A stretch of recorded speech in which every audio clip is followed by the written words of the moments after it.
Bueno, familia y posmodernidad, una mirada crítica. ¿Cuál es el objetivo del encuentro de hoy? Como decíamos recién, reflexionar sobre la mirada crítica que plantean las terapias posmodernas a la terapia sistémica, ¿sí? A partir de la construcción del genograma.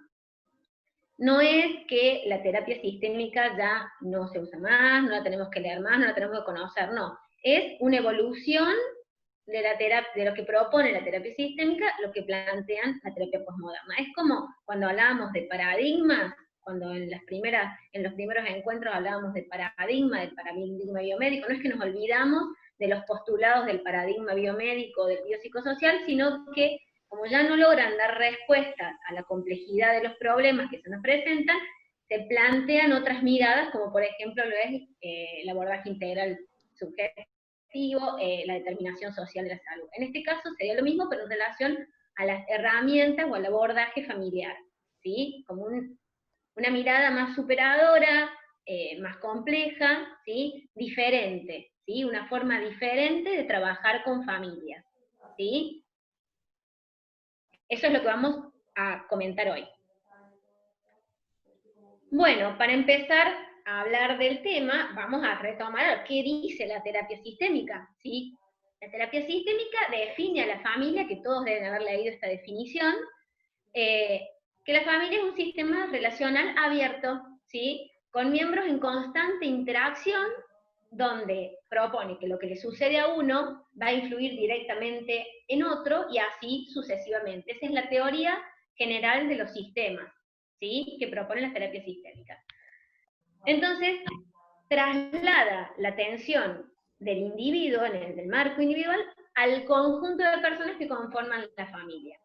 Y proponen, ¿sí? Tienen la necesidad de definir a la familia como una unidad de abordaje, ¿sí? Esta es la definición y la forma que propone la terapia sistémica. Entonces, en relación a eso, proponían y siguen proponiendo diferentes niveles de atención para trabajar con familias.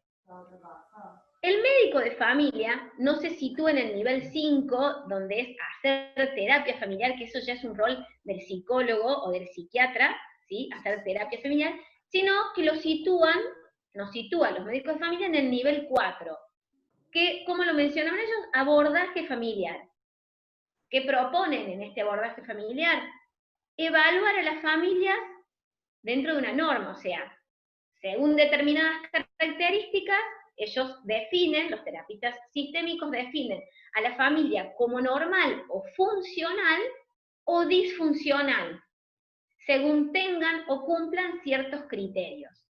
Y esto es un poco lo que hace ruido a las terapias posmodernas. Hablar de familias disfuncionales o funcionales según si se adapten o no a las demandas actuales, ¿sí? Ahí es un poco la mirada crítica. Y plantean ciertas preguntas bastante estructuradas, porque son terapias estructuralistas que se basan en la estructura familiar. Tienen todo una mirada patriarcal, ¿sí? Si ustedes han leído o leen a Minucci, tienen una mirada patriarcal, o sea, la estructura es papá, mamá, el ciclo vital está mencionado, si nace el primer hijo, se va el primer hijo del hogar, se muere, o sea, es como muy estructuralista. Bueno, entonces las preguntas para trabajar de esa manera son también estructuradas, son acordes a esa mirada, a esa postura. Y estas preguntas tienen el objetivo de conectar ese síntoma o ese problema que trae la persona a la consulta con el sistema familiar al que pertenece, ¿sí? Entonces se dice que son terapias centradas en problemas. Todo ronda en relación al problema, ¿sí? Y las preguntas, algunas de estas preguntas son, ¿qué papel puede cumplir el síntoma o el problema en esta familia? ¿Qué está haciendo la familia para resolver ese problema que hoy lo trae a la consulta? ¿Qué grado de implicancia afectiva existe en relación o en torno al problema? Si la situación familiar contribuye o facilita a que ese problema se exprese en la familia, ¿qué pasaría en ese sistema familiar si el síntoma o problema no existiera, no estuviera? ¿Qué integrante de esa familia está más preocupado o menos preocupado por ese síntoma o problema? ¿Sí?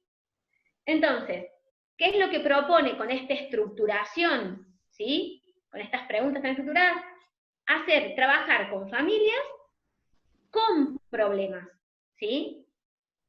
Y dar pequeñas intervenciones, pero siempre desde el punto de vista del terapeuta, en este caso del médico de familia o del equipo de salud que interviene, que es encontrar un problema, diagnosticar un problema, hallar un inconveniente y nosotros, desde nuestra mirada, buscar el cambio. ¿Queda claro? Esa es la propuesta de la terapia sistémica. Terapia estructuralista, muy dirigida por el terapeuta o por el profesional que hace la intervención, se centra siempre en el problema y busca cambios, busca diagnosticar para proponer cambios desde la mirada del terapeuta. La idea ahora es hablar de, bueno, la herramienta, ¿sí? Vamos a trabajar con la herramienta que propone la terapia sistémica, que es el genograma. Que vuelvo a repetir, no es que no la vamos a usar más, porque las terapias postmodernas no lo usan. No, sí, se usa, pero preguntando y escuchando e interviniendo de otra manera, ¿sí? Para ir al ejercicio, primero entonces vamos a mencionar qué es el genograma. La mayoría de ustedes ya lo saben porque lo hemos estado trabajando, ¿sí? Tanto con los de la primera corte como los de la segunda corte. Es una representación gráfica, un gráfico, que utilizando diferentes símbolos, ¿sí? Cuadraditos, circulitos, triángulos, líneas continuas, permite recoger, registrar y relacionar información de ese sistema familiar, pero en un momento determinado. Es una foto, ¿sí? Algo estático. Y utilizarlo, como decíamos recién, para solucionar problemas clínicos que la persona trae a la consulta, ¿sí? Muchos de las terapias sistémicas lo mencionan o los nombran, y nosotros, en épocas que nos basamos en esta terapia sistémica, hace 15 o 10 años atrás, lo utilizamos como un método complementario más, como lo es una radiografía. O sea, cuando uno necesita encontrar una respuesta a un problema, utilizaba estas herramientas de medicina familiar, pero viéndolas como métodos complementarios para solucionar problemas. Vamos a hacer un roleplay en vivo y en directo, ¿sí? Donde se va a ver una entrevista, como dice Ivana, consulta por astenia de larga data. Se le pidieron estudios de laboratorio y los resultados de estos estudios están todos dentro de parámetros normales, por lo que se la cita a ella a hacer este familigrama, ¿sí? La persona que la va a citar la va a hacer desde la terapia sistémica, de lo que conocíamos antes. Entonces, ¿qué les pedimos a ustedes? Que grafiquen el genograma o familigrama, ¿sí? Que observen y escuchen qué tipos de preguntas usa la profesional que le hace la entrevista a Ivana, si pueden observar o escuchar algo del lenguaje verbal y no verbal que se ve en esta consulta. La idea entonces es que ustedes puedan observar, vayan construyendo, vayan tratando de tomar todo lo que va saliendo, desde lo que decimos, cómo lo decimos, cómo se recibe lo que se dice, para que después veamos otro modelo y veamos, digamos, qué es la propuesta, cuál es la mejor propuesta desde esta mirada centrada en la persona, ¿no? Entonces va a ser una situación parecida a la que tuvieron en el foro, ¿sí? Que es una mujer que ya había venido un par de consultas por síntomas inespecíficos de cansancio, se valoró otros problemas de salud y al salir todo normal decidimos hacer una consulta para construir un familigrama. Entonces de esto se trata. Bueno, Ivana, buenas tardes, ¿cómo andás? Buenas tardes. ¿Cómo estás? ¿Cómo has estado? Bien. Bueno. ¿Te acordás que la idea era que tengamos un encuentro para preguntar algunas cuestiones en relación a tu familia? Porque ya habíamos hecho algunos estudios, bueno, te venías sintiendo bien y a lo mejor podemos encontrar alguna otra razón que te esté dando estos síntomas. Entonces la idea es que te haga algunas preguntas en relación a tu familia, cómo estás sintiéndote en relación a eso en estos momentos. ¿Mm? Bueno. Bien. Bueno, Ivana, ¿con quién estás viviendo vos ahora? Con mis hijos, ¿Y alguien más con vive mis en tu casa? padres. Sí, estoy con mis padres también. ¿Y tus hijos? ¿Qué edad tienen tus hijos, Ivana? 12 y 15. ¿Los dos son varones? Sí, Bien. ¿Y vos, Ivana, cuántos años tenés? 40. 40. ¿Quién más me decís que vive en tu casa? ¿Tus Mis dos padres padres? ¿Qué edad tienen ellos? tienen 60 los dos. ¿Alguien más vive, Ivana? Mi hermano, También tu hermano. ¿Más grande que vos o más chico? un año más grande. Más grande. Bien. ¿Nadie más vive entonces? Las mascotas. ¿Y quiénes son? ¿Qué tenés de mascota? Y nosotros nos mudamos con 2 gatos y ellos ya tenían 2 perros. Así que se agrandó bien la familia, sería. Sí. Ivana, ¿y vos estás separada, estás viuda del papá de tus hijos? Nos separamos, sí. Estás separada. ¿Hace mucho? Para mí sí, 6 meses, no sé si es mucho o poco, 6 meses. ¿Y cómo estás con eso? ¿Cómo estás llevando el vínculo con tu expareja? Yo estoy re bien. ¿Estás bien? Él cumple con su parte económica, ese aspecto bien. Bien. ¿Y con tus hijos, que están adolescentes, transitando la adolescencia en este momento? Y calculo que como todo adolescente, no sé, ahora en pandemia aburridos, no pueden salir. ¿Has tenido algún problema con ellos? Bueno, ahora están en vacaciones de invierno, pero sí me llamaron del colegio. Habrá sido hace como 20 días más o menos, por el más chico, que no estaba entregando las tareas virtuales, como que no se conectaba. Claro, claro, sí, es como muy difícil y distinto, ¿no? Transitar la virtualidad en la escuela, nuevo para todos. Sí, me imagino. ¿Y vos estás trabajando, Ivana? Sí, ¿Qué yo estás seguí haciendo? trabajando. Yo cuido a una persona mayor hace 10 años y bueno, entonces siempre tuve mi permiso para salir a trabajar y bueno, yo daba por hecho que ellos se conectaban en las horas de la escuela, que yo no estoy. Claro, claro. ¿Y se pudo acomodar eso después? Y depende cómo lo vea cada uno, digamos, yo lo acomodé la situación como yo pensé que las tenía que acomodar. Ivana, ¿y vos trabajás todos los días? ¿Cuántas horas trabajas? Yo de lunes a viernes trabajo mucho, para mí es mucho, de 8 a 20. ¿Y los O sea, a chicos las están con 20 tus ya estoy en padres? mi casa. Claro. ¿Cómo? ¿Y los chicos se quedan con tus padres?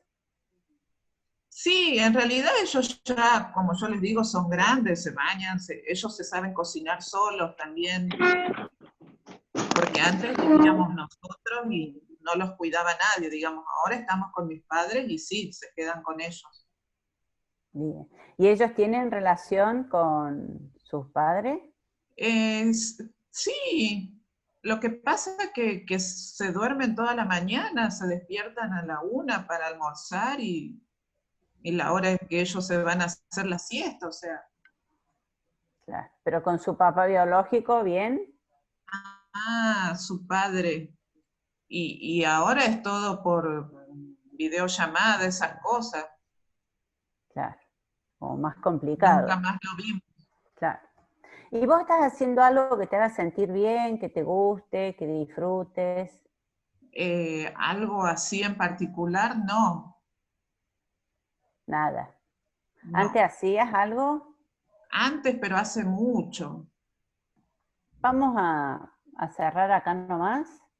Vamos a hacer para no hacer tan extensa la consulta, vamos a ver parte de lo que es el familigrama, de cómo son las preguntas para poder hacer la otra etapa. Entonces hay cosas que a lo mejor no se preguntan, pero lo que nos interesa ver es los modos de preguntar que vamos a ir viendo de qué manera ayudan o no al conocer y entender al otro. ¿Querés compartir algo, Ceci, del chat? No sé Sí, si... hubo algunas preguntas se fueron respondiendo, pero hubo una que yo no sé, capaz que estaba pensando, hay otras preguntas, pero bueno, ¿tiene a sus padres a cargo económicamente? ¿Preguntaron eso? Voy Bien. respondiendo. Marisa. Sí, me parece que lo importante es que, bueno, que también está bueno esto de los problemas de salud, los roles, hay muchas cosas que no fuimos preguntando, pero también por una cuestión de tiempo, para que podamos avanzar al otro. Entonces sí faltarían todos los problemas de salud, si trabajan. Y el hermano Esto trabaja. de los roles también es un tema, a ver cómo lo preguntamos, que por ahí podemos verlo después. Los padres cobran la jubilación acá a Porta Ivana, y el hermano trabaja, creo que trabaja Pancho, me parece, el hermano. Entendemos que los primeros tiempos, y más leyendo, digamos, las experiencias de los foros con la segunda corte en haber hecho los primeros familigramas, es así, es como que cuesta construir la pregunta, cuesta ver qué hay que preguntar, uno va pensando en el familigrama, por qué subsistema empezamos. Generalmente tenemos como un orden predeterminado, como si fuera una entrevista, que tratamos de seguir y si no la seguimos nos perdemos. ¿Puede ser que a veces le ha pasado eso? Al principio, por ahí un orden ayuda, pero lo que vamos a ver, que a veces ese orden nos termina estructurando y llegando a la información de manera parcial. ¿Qué tipos de preguntas prioricé en esta consulta? ¿Cómo eran las preguntas? ¿A ustedes les parece que eran unas preguntas abiertas? La mayoría. Bueno. Nati aporta que las preguntas están relacionadas al trabajo y a la vida familiar. Bien. En el cómo eran. ¿Las preguntas daban a que ella pueda hablar? ¿Las preguntas favorecieron el diálogo? Guiadas, pone Marcelo, y puntuales. Sí, pone Nati, que favorecieron el diálogo. María también. Bueno. Dirigidas y sí. Poco. Bueno, acá vamos a ver. Algunas preguntas a lo mejor eran abiertas, pero en general lo que a veces ocurre es que nosotros hacemos el familigrama en función de lo que a nosotros se nos va ocurriendo, un orden. Empezamos por arriba, la pareja, los hijos, los abuelos, el trabajo, cómo va llevando, con preguntas a veces demasiado abiertas y ambiguas, que quizás no podamos llegar a una información más profunda, ¿sí? En general, la idea eran como más dirigidas, ¿no? Como tratar de hacerlas más buscando lo que yo quiero encontrar. Entonces, si nosotros recordamos el proceso en la persona, esto tiene que ver, ¿no? Cómo yo voy en función de lo que el otro necesita y no de mi agenda. Muchas veces las preguntas las voy dirigiendo de acuerdo a lo que a mí me parece, me acuerdo y leí. Sobre todo en las primeras épocas, que es muy difícil transitar estos contenidos. Y hacer entrevistas donde antes, ¿para dónde va el síntoma? ¿Te duele o no te duele? Eso es fácil, pero ya preguntar de la familia, de los duelos, muchas veces nos vamos a encontrar en situaciones que no sabemos cómo hacerlo. Entonces, en las primeras etapas, y un poco es lo que quisimos representar en esta primera entrevista, vamos en un orden que tiene que ver con mi esquema mental, no con lo que va saliendo y encontrando de la persona. ¿Me explicó? la persona, en este caso Ivana, hizo expresiones que yo no las tomé, porque quizás lo haya tomado, hubiera ido para otro lado, pero necesitaba seguir como mi orden de genograma para no perderme. Sí lo han ido advirtiendo porque, bueno, muchos dicen ahí que no se favorecía el diálogo, que la paciente parece tímida, que no pudo expresar sus formas vinculares, que las respuestas bien, qué significaban, y George pone, sí, pasa, sobre todo en las primeras consultas contesta Fiamma. Exacto, Lenny también. ¿sí? Entonces, esto es algo que necesariamente vamos a ir transitando con el tiempo. Quizás, digo, la sensación que yo me quedo después de haber hecho esta entrevista es que no encontré nada nuevo, más allá de que se ha separado. A lo mejor sí es información importante.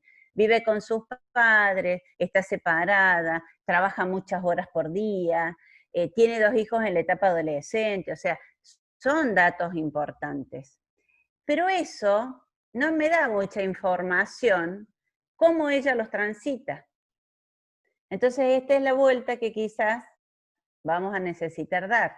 ¿Me explico? Porque todos estos son datos importantes, pero no me quedo con la idea, al menos yo que hice la entrevista, no me quedo con la idea de entender bien qué le pasa, por el tipo de entrevista que se construyó. ¿Sí? Entonces, por eso es que, como Andrea planteaba, si bien la sistémica habla un poco más, ¿no? Y insisto, nosotros lo que proponemos es partir de la sistémica para avanzar desde ahí a modelos más integradores. Entonces, la idea es que podamos darle una vuelta de rosca al modo de preguntar y qué preguntar para poder llegar a comprender mejor lo que pasa. Los aportes tienen que ver con esto de que en la primera consulta y que a veces el familigrama ayuda a profundizar y otras veces incomoda, y que el lenguaje no verbal no coincidía con la información de cómo, que aportaba de cómo estaba. Bien, esto también muchas veces nos pasa, ¿no? Que la persona dice está bien y su cara dice todo lo contrario. Y entonces ahí nos quedamos, ¿y cómo preguntamos? Pero está bien, y está bien. Y entonces también es una habilidad cómo uno va buscando las preguntas para poder llegar a conocer esto que la expresión del rostro dice, que es muy importante, porque en este caso la palabra decía poco y su expresión decía mucho más. El tema es que nosotros necesitamos llegar a esa información. Entonces, ¿cómo preguntamos? ¿Qué preguntamos? Esta es la habilidad que tenemos que empezar como a desarrollar. Y empezamos a mirar y a remirar. Acá preguntan qué significa para vos estar bien. Entonces, de pronto, bueno, ¿y todo bien con tu pareja? Y generalmente ante esa pregunta te dice sí, porque a veces son temas que si no estoy motivado y no realmente estoy en una entrevista que me sienta motivado a hablar, no voy a hablar de determinadas cosas. Entonces también el ambiente, el clima que se genera es muy importante para poder conocer un poco más. Entonces a veces nosotros preguntamos, ¿y cómo te llevas con él? ¿Y cómo es la relación? Y normal. Y esa pregunta quizás no nos lleve a una respuesta que necesitamos para que la otra persona pueda expresarse. Retomando un poco lo que contaba Marisa, que ella hizo preguntas por ahí más dirigidas, teniendo en cuenta lo que propone la sistémica, que es estructuralista, si era buscar la estructura, averiguar solo aspectos sobre la estructura familiar, y por ahí lo que pasa es que nosotros pensamos que obteniendo ciertos datos podemos sacar supuestos e intervenir sobre sus supuestos. Por ejemplo, ¿qué propone la sistémica? Bueno, si es una mujer recientemente separada, supuestamente puede tener más problemas, y no siempre es así. Si es una madre sola, supuestamente es una familia de riesgo, y no siempre es así. O sea, hay que dejar de trabajar sobre los supuestos que proponen estas terapias estructuralistas, ¿sí? A eso viene un poco. La idea ahora es continuar un poco hablando de qué proponen estas terapias postmodernas y volver a plantear una situación y ver si podemos establecer una comparación entre las dos formas distintas de preguntar y escuchar. Muchas veces nos va a pasar que la persona diga, ¿y por qué me haces estas preguntas? ¿Y qué tiene que ver esto con el síntoma? Esto nos va a pasar. Si nosotros tenemos claro por qué lo hacemos, no va a haber problema. Y quizás la persona no quiere seguir hablando y no seguiremos hablando de esto. Pero a veces refleja nuestra propia duda, la incomodidad de la persona. Cuando a veces nosotros no sabemos, bueno, lo tenemos que hacer porque nos dijeron que hay que hacer. Esto pasa al principio. Hay que hacerlo familigrama porque así lo piden. Entonces no entiendo bien por qué lo hago, hasta que no comprendo y no entiendo la importancia de poder conocer para lograr entender mejor, esto suele generar incomodidad. La incomodidad mayor al principio es la nuestra, ¿sí? Nosotros somos los que nos sentimos muchas veces más incómodos que el paciente y eso claramente se va a terminar transmitiendo. Entonces a veces la persona va a hablar menos, va a decir, ¿y por qué me pregunta esto? Porque muchas veces tiene que ver principalmente con nuestra incomodidad. Si la persona o yo no me siento cómodo, no hablo. También esto nos tenemos que permitir. Al principio, si no nos sale y se complica, no lo hacemos. Esto también es importante conocernos para que vayamos transitando. Esto es un proceso y es de construir un montón de cosas para poder empezar a preguntar desde otro lugar. Nuestro rol no va a ser un tratamiento psicológico. Nuestro rol es entender mejor, pero no desde la psicología, desde la medicina. Claro que esto tiene mucha implicancia, ¿no?, en la relación médico-paciente, porque en esto, digo, está bueno que nos miremos a ver desde dónde nosotros hacemos nuestra práctica. Si desde nuestra agenda médica, con nuestro discurso que nos vamos acordando de memoria, o desde lo que va saliendo y escuchando lo que dice la persona. Muchas veces, para no perdernos, nosotros seguimos con nuestras preguntas porque después nos olvidamos o se nos desorganiza el familigrama. Eso ha pasado muchas veces.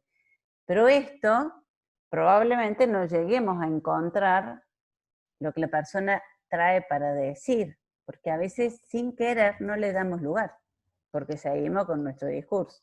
Vamos a seguir entonces con la presentación. Esto ya lo hablamos un poco en los primeros encuentros con los de la segunda corte, cuando hablamos de los trabajos de foro de familia, las transformaciones que hay en familia, de esa propuesta de definición que propone la sistémica, hubo transformaciones que se dieron por transiciones sociodemográficas, culturales, económicas, y también sobre la propia percepción que se tiene hoy en día sobre la familia. No es la misma que se tenía 20 años atrás. Hay transformaciones, ¿sí?, familiares que se dan por transformaciones sociodemográficas, culturales, económicas y sobre la misma percepción que hoy se tiene de la familia, ¿sí?, que hace ya un poco de ruido la definición que plantea la sistémica. También hubo cambios en el ámbito legal, la ley de matrimonio igualitario del 2010, la ley de fecundación asistida del 2013, todo eso ha generado cambios en las definiciones y en cómo percibimos a la familia hoy en día. La diversidad de familias que tenemos hoy, según los tipos de hogares, hay mucha más diversidad de familias, y también hay cambios en los roles, en las funciones, ¿sí?, de la dinámica familiar. Todo eso hace que la definición que se plantea de familia no sea la misma que planteaba la sistema, que diferencia un poco lo que plantea la sistémica. Tomamos a Elizabeth Selin, ¿sí?, que propone definir a la familia como una institución social, con necesidades básicas, ¿sí?, como son la sexualidad, la reproducción, de subsistencia cotidiana. Y que lo que nos marcó así como muy importante resaltar, que ella no habla de que comparten sus integrantes un espacio físico, ¿sí?, o sea que no es necesario que vivan bajo un mismo techo o en una misma casa para decir que son familia, sino que comparten un espacio social, ¿sí?, que eso marca una gran diferencia. Ese espacio social, determinado por los lazos, ¿sí?, sanguíneos o no, ¿sí?, de conyugalidad, de paternidad, ¿sí? Entonces, teniendo en cuenta esta definición, las terapias postmodernas plantean otras formas de abordaje, ¿sí?, que ya no las llaman terapias centradas en problemas, sino terapias centradas en soluciones. Esta es la primera diferencia que se plantea entre la terapia familiar que plantea la sistémica con la terapia relacional que plantean las terapias postmodernas. En vez de centrarnos en los problemas, se centran en las soluciones, en las nuevas posibilidades, ¿sí? Desvía la atención de los problemas a las soluciones que pueden funcionar en un momento determinado para una familia determinada, ¿sí? Es centrarse más en las potencialidades y no tanto en los déficits, en lo que no hay, sino en lo que hay, ¿sí? Entonces el genograma o familigrama deja de ser solo un instrumento para identificar, hallar problemas y nosotros desde nuestra perspectiva querer generar cambios, sino es un instrumento, una herramienta de evaluación que se sigue utilizando, pero para construir con el otro nuevas historias, nuevas realidades, pero siempre desde la potencialidad, ¿sí? Entonces, uno puede pensar que el rol nuestro ya, ¿para qué estamos? Si no vamos a diagnosticar ningún problema, ¿para qué estamos? En realidad no es que no servimos más y que nuestro rol no tiene ninguna finalidad, sino que nuestro rol cambia. ¿Para qué? Para colaborar, ¿sí? Y dialogar con la persona que nos consulta, con la familia que nos consulta, y así poder reflexionar sobre las relaciones que se dan en ese núcleo familiar, ¿sí? Y poder co-crear, co-construir nuevas realidades, nuevas historias. Y algo que también es muy importante que plantean estas terapias centradas en soluciones es que la construcción tiene que ser pautada y participativa, o sea que cuanto más integrantes, a diferentes integrantes o miembros de la familia se le pueda hacer el familigrama, más datos vamos a obtener sobre estas relaciones o estas situaciones o estas más nuevas historias vamos a poder co-crear con la familia. Entonces ya no se trata más, como yo recién mencionaba, que la sistémica proponía que era una foto, algo estático, ¿sí? Un retrato de lo que se vive hoy, sino deja de ser esa foto estática, sino que es la posibilidad de crear nuevas historias a través del diálogo, un diálogo más abierto, con una escucha más participativa, ¿sí? Con una escucha diferente. George pregunta acá, dice, Sí. ¿pero el familigrama siempre lo hacemos en el consultorio? Desde una persona que busca asistencia, ya accedió al sistema de salud por alguna necesidad. Bueno, allí se le contesta, no siempre. Nosotros venimos aprendiendo a comprender sus síntomas diferenciales, la intensidad del dolor. Ahora vamos a ampliar el foco desde la determinación social. Entonces, necesitamos hacer esas preguntas para poder comprender mejor lo que le pasa. Entonces, siempre va a ir a un problema a la cual la persona consulta, ¿sí? De pronto, a lo mejor viene a hacerse un cuidado, una consulta de cuidado de la salud, y nosotros buscaremos comprender cómo está transitando su vida a lo mejor en este momento, sin tener un problema. Eso también es entender más la persona desde la complejidad, ¿sí?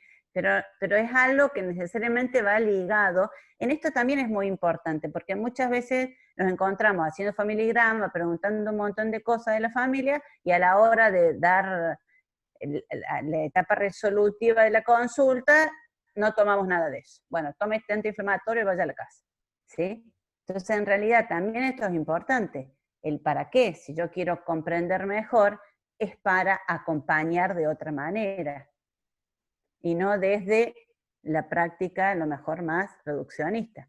Porque si yo conozco mucho, comprendo a la persona en su momento histórico, cómo lo está transitando, y a la hora de dar respuesta, digo, vaya nomás con el antiinflamatorio, y no me sirvió mucho, porque eso no es para mí, es para la persona.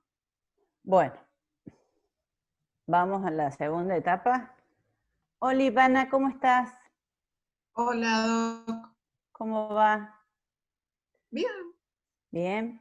Bueno, ¿te acuerdas que habíamos quedado en que íbamos a hacer otra consulta para hablar un poco de tu familia en relación a este momento que estás transitando de tanto cansancio, a ver si podemos conocer un poco más? Bueno, como usted diga. ¿Qué me querés contar de tu familia? ¿Qué te gustaría compartir? Yo tengo 2 hijos. Uno tiene 12, el otro tiene 15. Ahora me tuve que ir a vivir con mis padres. Y ¿Por qué te bueno, fuiste a vivir? y yo me separé hace 6 meses. Así que bueno, nosotros alquilábamos, así que nos separamos. Y yo me vine a vivir con mis padres y el padre de mis hijos se fue a vivir con mis ex suegros, digamos. ¿Y cómo te estás sintiendo con esto de cambiar de lugar? Y en realidad al principio fue lindo porque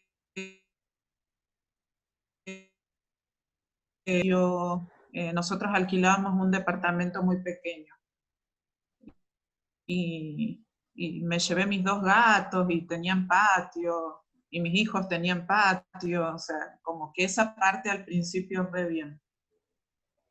¿Y ahora? Y bueno, las edades de mis hijos, mis padres son grandes, por ahí algunas cosas les molestan. Como no hay clases, ellos duermen toda la mañana, y bueno, eso por ahí no cae bien. Claro. ¿Y tus hijos cómo estás? ¿Cómo te estás sintiendo en relación a ellos? ¿Cómo están transitando también tus hijos? ¿O cómo vos percibís que tus hijos están transitando este cambio? Y la verdad que eso yo nunca me lo había preguntado, no, no percibía nada, digamos.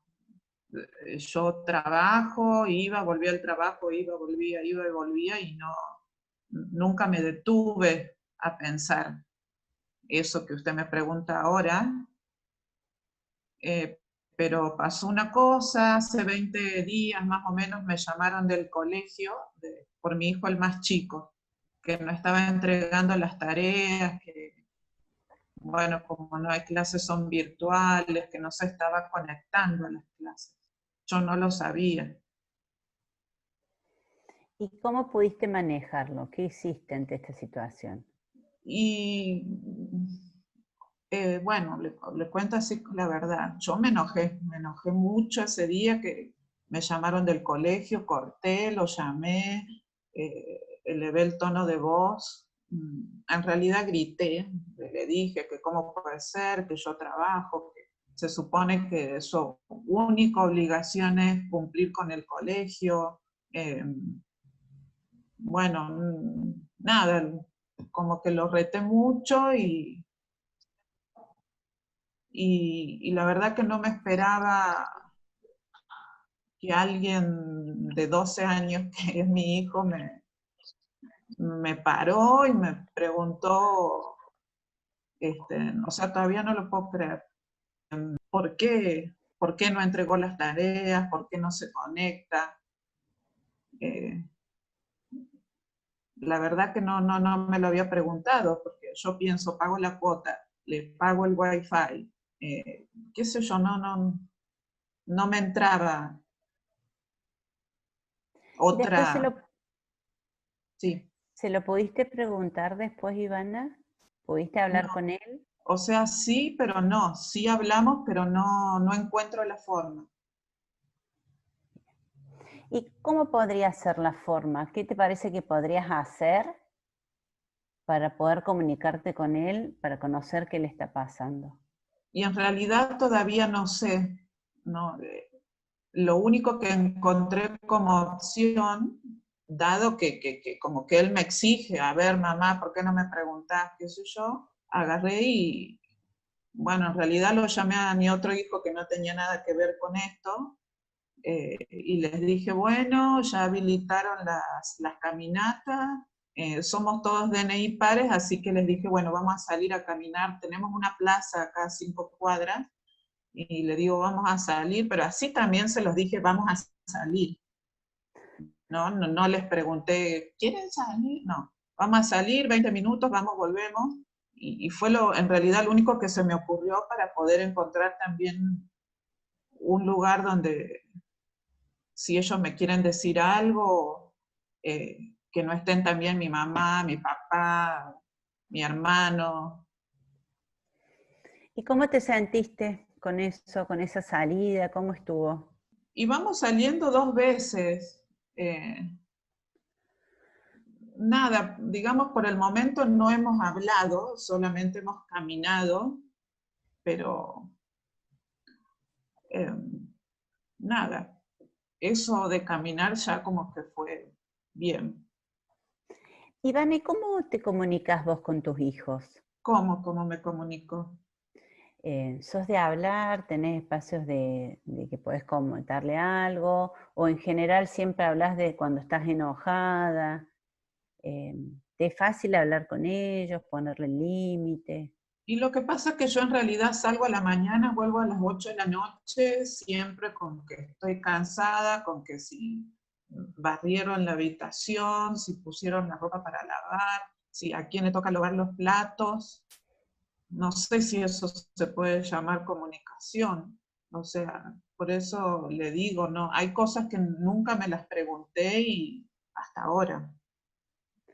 ¿Y cómo se comunican el afecto? ¿Cómo le expresas el afecto?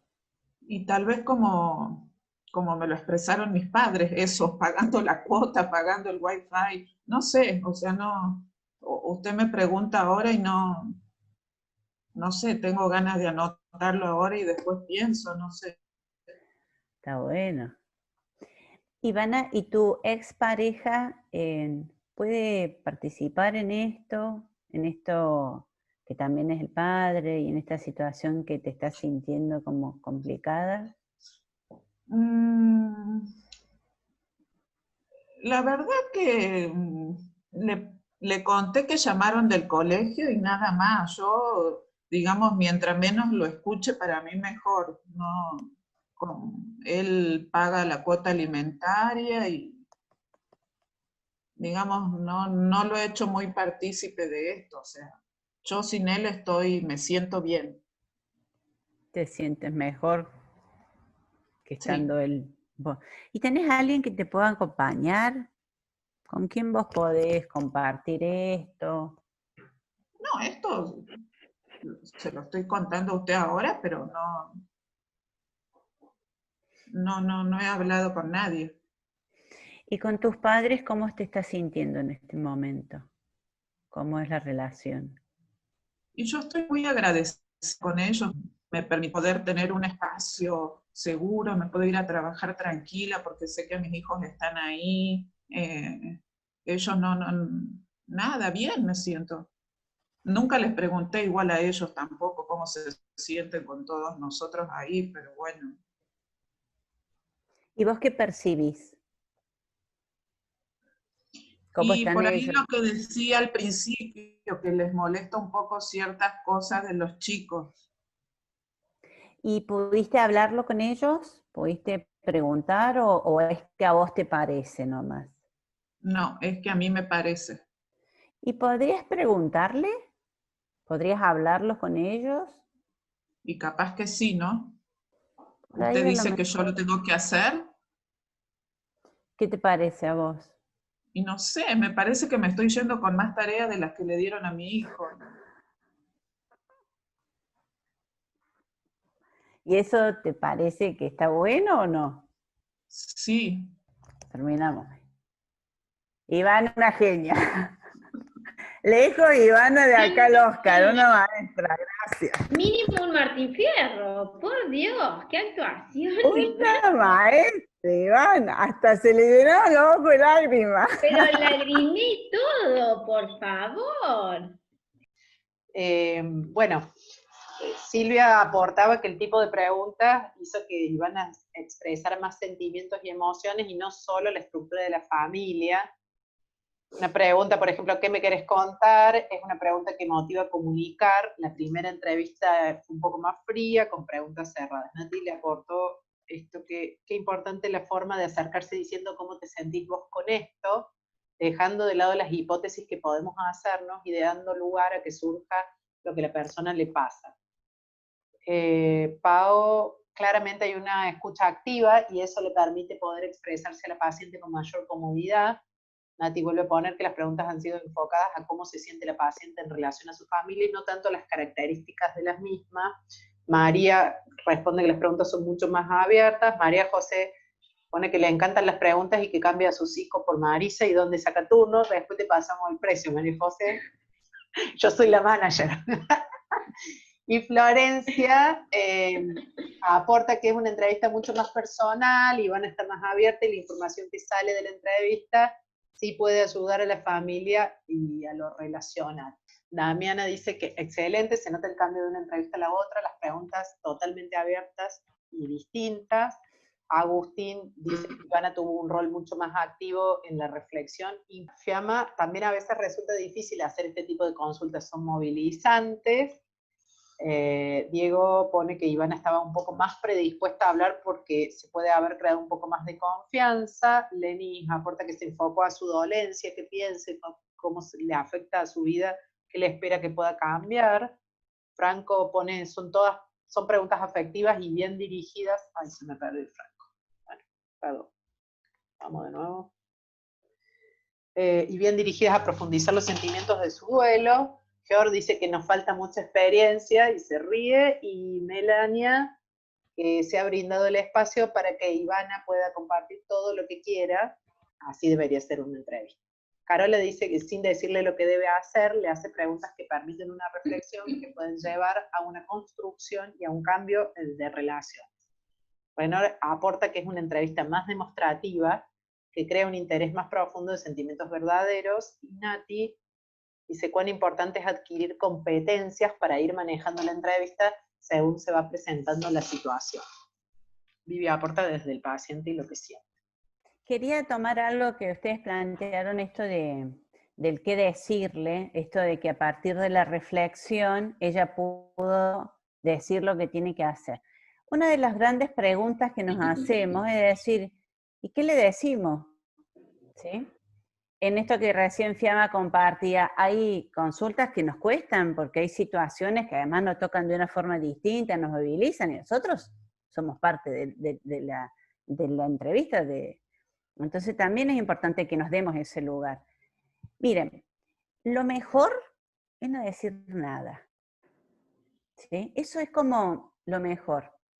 Hoy tomé una frase que me encantó, ¿no? De una psicóloga que dice: hablo para invitar al otro que hable, para que yo pueda escuchar y tratar de entender de mejor manera al otro. En esta segunda consulta, ¿quién habló más? ¿Ivana o yo? Ivana. Ivana, ¿no? Y en la primera consulta... Contestan Ivana por el chat. Y en la primera consulta... Y en la primera voz, Marisa. Esperen que va muy rápido, la doctora. Entonces esto también es una cuestión, es la escucha. Entonces lo que yo voy a decir es para que él habla, para que la otra persona hable, no para que yo hable. Entonces las preguntas que voy a ir seleccionando va a estar relacionada a esto.